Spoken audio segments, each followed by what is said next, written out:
ఇరాన్‌లో కీలక పరిశోధనా కేంద్రం దగ్గర ఉన్నటువంటి అంటే అణు పరిశోధనా కేంద్రం దగ్గర ఉన్నటువంటి కీలక అణు రియాక్టర్‌ని అమెరికా మిలిటరీ వ్యూహకర్తలు ఉద్దేశపూర్వకంగానే టార్గెట్‌లుగా ఎన్నుకోలేదట.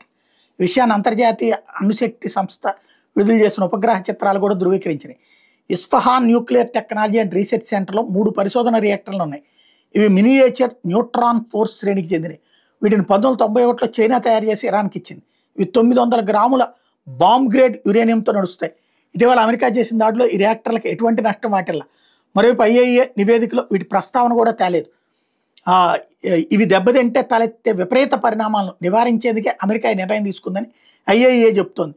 ఇక్కడ కొద్దిగా అయినా అణుధార్మికత లీక్ అయినా తీవ్ర ఇబ్బందికర పరిస్థితులు తలెత్తుతాయని వెల్లడించింది. ఇరాన్ మీద అమెరికా దాడులు నిర్వహించిన తర్వాత అంతర్జాతీయ అణుశక్తి సంస్థ అత్యవసర సమావేశం నిర్వహించడం, అంతర్జాతీయ అణుభద్రతపై ఈ దాడుల ప్రభావాన్ని అంచనా వేసింది. ఇరాన్ శుద్ధి చేసిన యురేనియంను ఎక్కడ దాచిందో వెల్లడించాలని ఐఏఈఏ ఇన్స్పెక్టర్లు డిమాండ్ చేశారు. అమెరికా దాడులతో ఇరాన్ అణు కార్యకలాపాలను పర్యవేక్షించడం కష్టమవుతోందంటూ ఆందోళన వ్యక్తం చేశారు.